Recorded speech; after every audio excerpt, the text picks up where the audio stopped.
Distinguished guests, I greet you all with respect and thank you for your participation.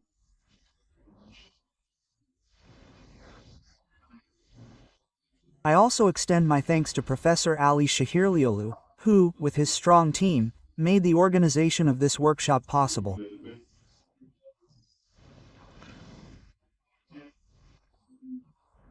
The AK Party came to power in 2002 and will have been in power for 25 years when it leaves power in the early elections to be held in 2027. Yes.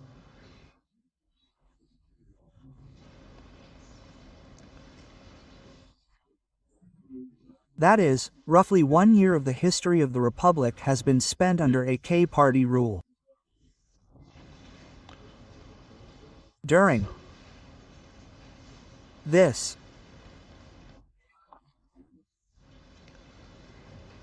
period, while many positive things were done, far more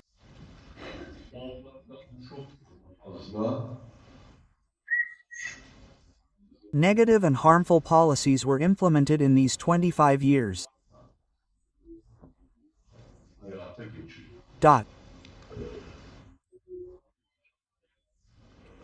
Voters who have voted for the AK Party at various times and still vote for them may be angry with me for saying this. However,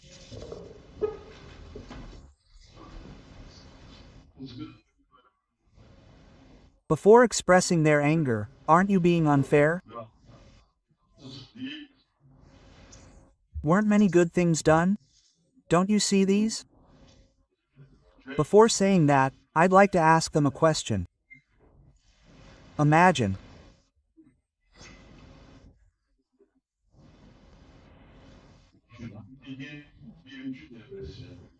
a new coach takes over your favorite football team in the middle of the first half of the season, and the team is in third place.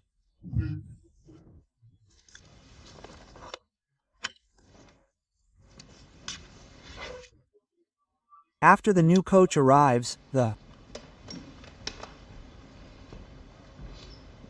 team scores more goals and concedes fewer. But when the league ends, the team finishes in 8th place. Would you consider this coach successful and applaud him?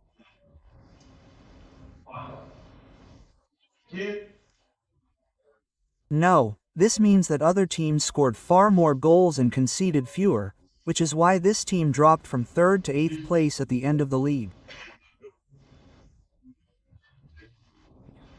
When the AKP came to power, the Turkish economy was the 16th largest in the world. Today, it has fallen to the 24th largest economy. It doesn't matter how many goals you score or concede. It doesn't matter which facilities you build or don't build. It doesn't matter which roads you build or which roads and ports you sell.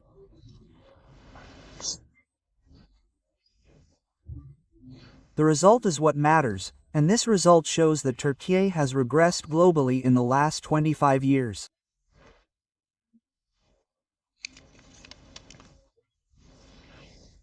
And we are in the 24th year of this 25-year period. Now, the institutional structure of the Turkish state has also been severely damaged and destroyed. Just like the load-bearing structures of buildings, just as pillars support structures, institutions and states also have supporting pillars.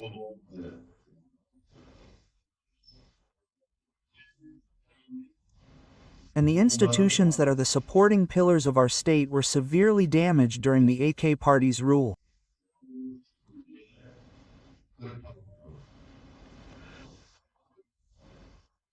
The AK Party finally came to power in 2002. Now we are at the beginning of 2026. Let's say 24 years.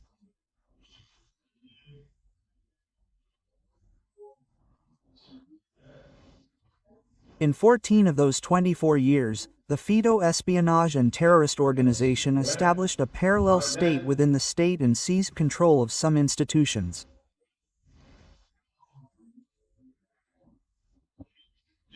On July 15, it attempted to seize control of the entire state.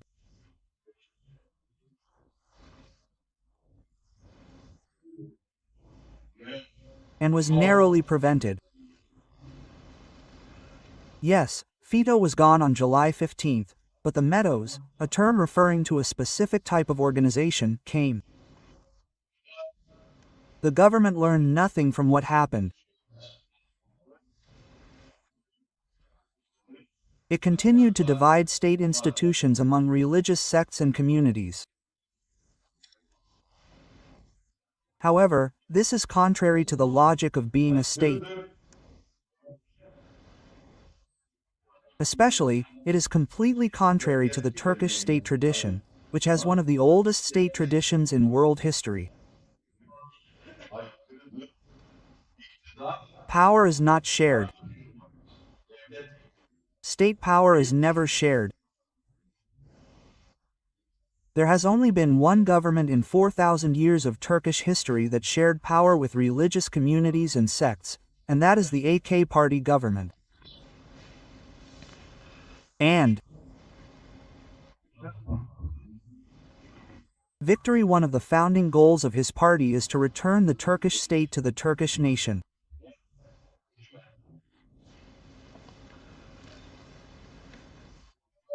A presidential system was adopted, and after this transition,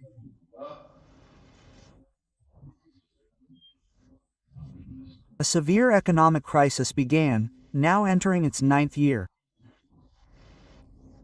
The share of national income received by those with fixed incomes decreased over the years. In short, civil servants became poorer, tradespeople became poorer, pensioners, widows, and orphans became poorer. Turkish industrialists became poorer.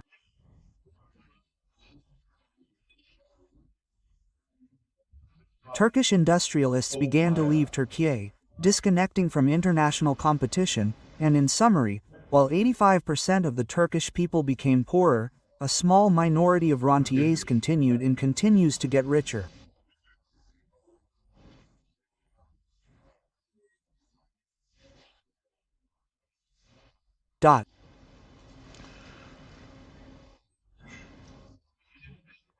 Luxury consumption and luxury imports are increasing rapidly when you examine the import and export figures.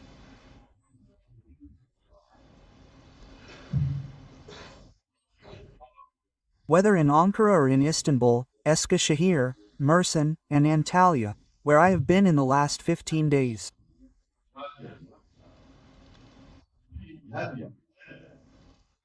I always go to the market and meet with dozens of tradespeople every day.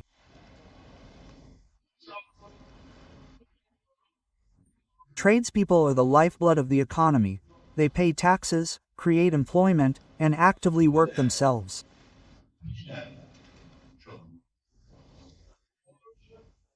They circulate goods and money within the economy and in the market, shopkeepers.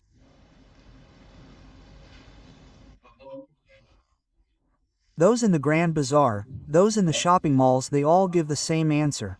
Things are getting worse every day. Every year is worse than the last. Our business has dropped by 50%. Our profits have dropped even more. Quote, in the last 3 months, another shopkeeper has joined the ranks of those complaining, something I've never heard before. You won't believe it.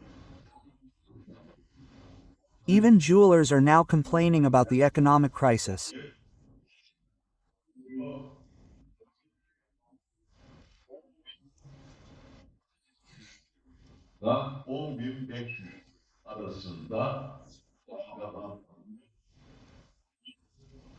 In an environment where the price of a quarter ounce of gold fluctuates between 10,000 and 10,500 lira, and gold rises with every statement Trump makes, and where a retiree can no longer afford 2/4 ounces of gold with their pension, shopkeepers and jewelers are struggling to find customers and are expressing their difficulties because citizens can't save money.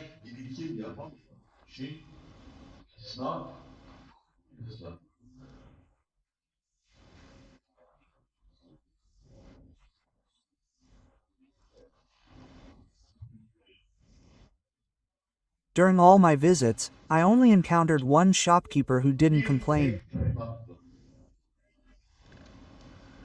Thankfully, I have a recording.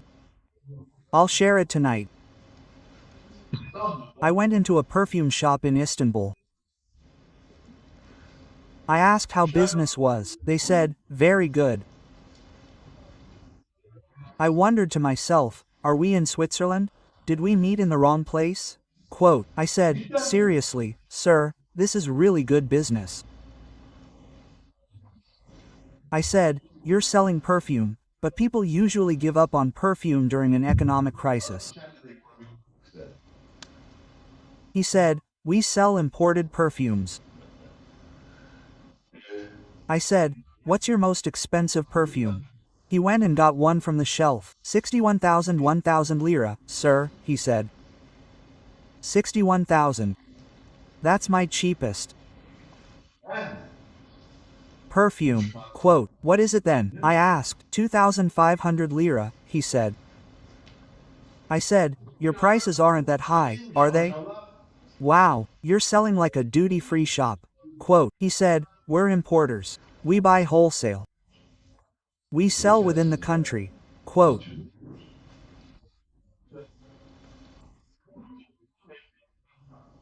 yes, friends, in a country where there are people who take $37 billion in interest from currency-protected deposits and don't pay a single penny in taxes, of course the luxury consumption segment continues to consume luxury goods.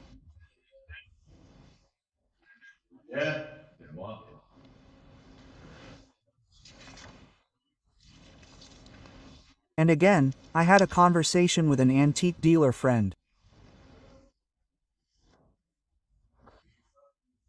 He told me about the changing customer profile.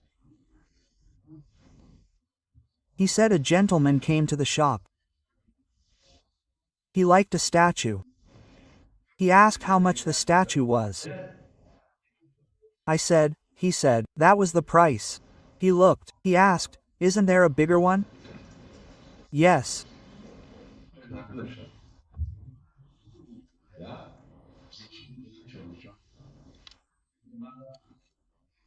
Yes, friends, on one side there are millions of pensioners trying to make ends meet with 20 million lira. On the other side there are millions living below the poverty line with minimum wage, industrialists crushed under the weight of loan debts because they cannot compete abroad, and then there's this minority.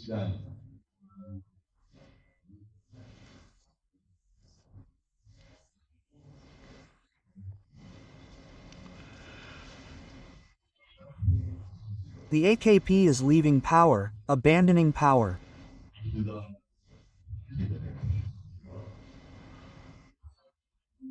They clearly see that they will lose. Look at who is buying houses in London. Look at who is buying real estate abroad. You see who is preparing to leave power. However, the AKP government is leaving behind a very heavy legacy.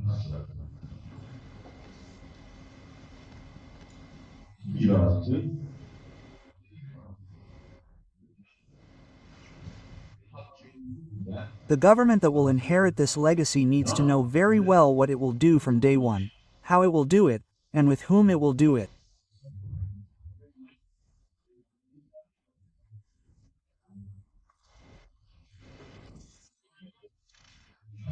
It needs to have a list of things to do. You know, like a list where you put a cross next to things done. That's the kind of list it needs. and the victory party is preparing a list of things to do. Now, this workshop is one of the platforms where this list of things to do is being created.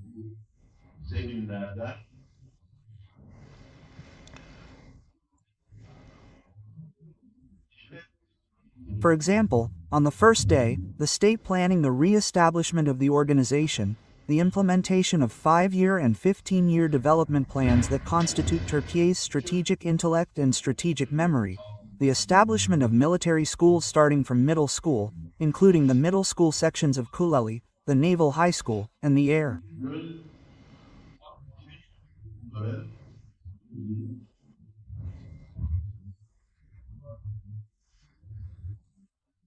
Force High School, the establishment of military justice, the establishment of a military health system, the immediate transformation of the education system to prioritize vocational schools.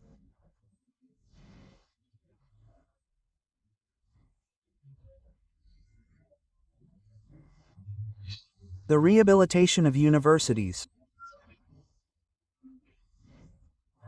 the reopening of village schools, and the encouragement of a return to villages and agriculture. Of course, while doing all this, the massive migration resulting from global migration and the strategic migration engineering in Syria, which places a huge burden on our country's economy, demographics, cultural structure, and future.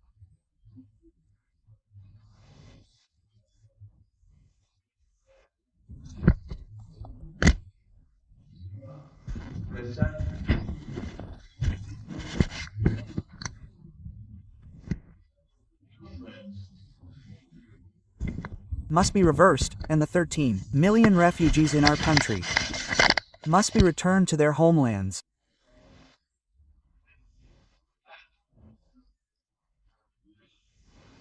A major fight against organized crime, smuggling, and online gambling must be launched as part of the Clean Turkey project.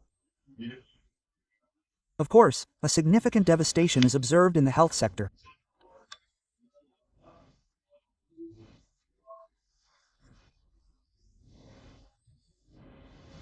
The main reason for this is that Turkish healthcare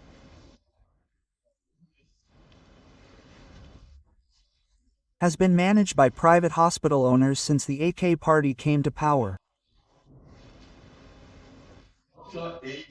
However, education and health are public rights, friends. Both of these must be eliminated. It was removed. If you don't have money, you can't get a good education. If you don't have money, you can't get good health care. This has been marketed to the Turkish people for years as a fact. You couldn't say this in a European country. In a European country, when parents decide to have children, they don't calculate which private college to send them to and the price of that college. Because state schools provide the necessary education. However, in Turkey, as my professor mentioned earlier, the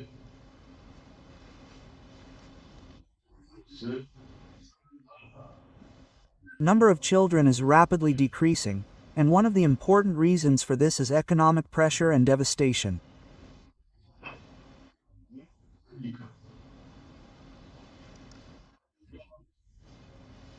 Couples who cannot find jobs or who can only support themselves and their spouses with what they earn together.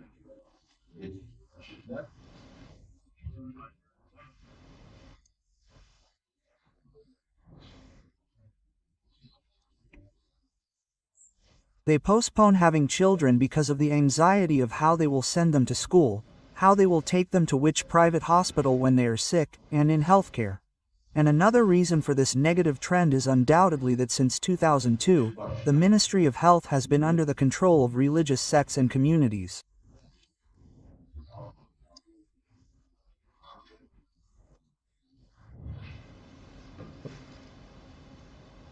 We cannot proceed without mentioning this.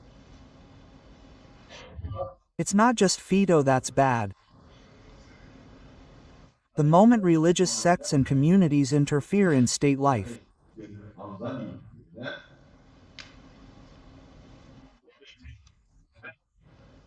They enter a process that goes against the fundamental interests of the state and the interests of the nation.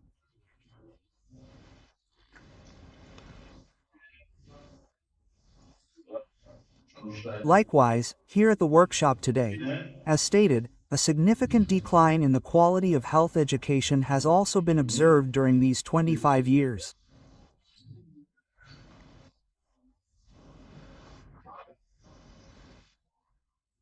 One of the goals of the TADAM project will undoubtedly be to improve the quality of health education.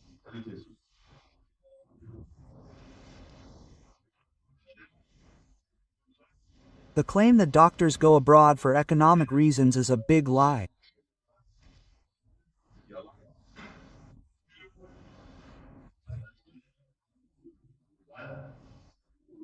Because it is stated that there is not a significant difference between the salaries doctors receive in Europe and those they receive in Turkey.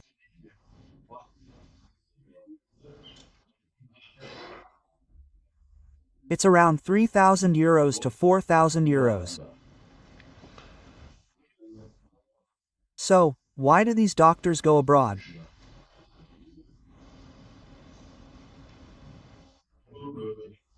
In a country where beating up doctors can be considered a skill, and where doctors are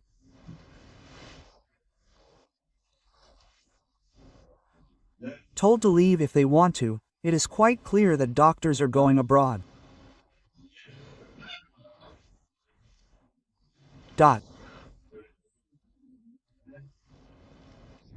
In the coming days, the results of a survey conducted by the Nationalist Doctors Association in Istanbul, which I visited, will be published.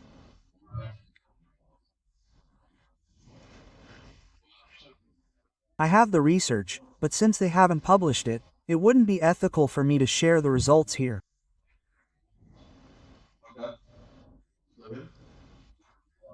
However, I have to say that the results are sad and frightening for the medical community.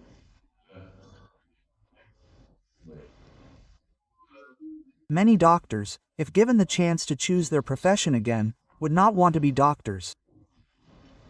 That's all I'll say. Yes.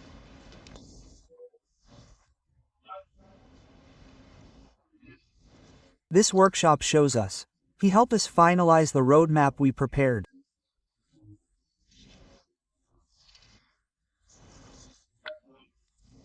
Therefore, I thank you again for your participation and valuable contributions. The Victory Party's workshops will continue on various topics.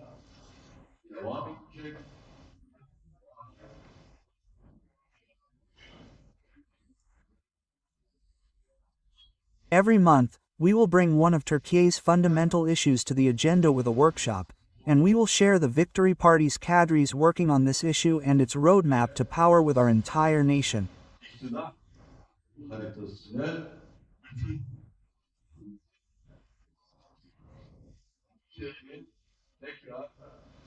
On this occasion, I would like to extend my love and respect to Professor Ali, all my valuable colleagues and friends, and to all of you who came here to support us. Thank you. Best regards.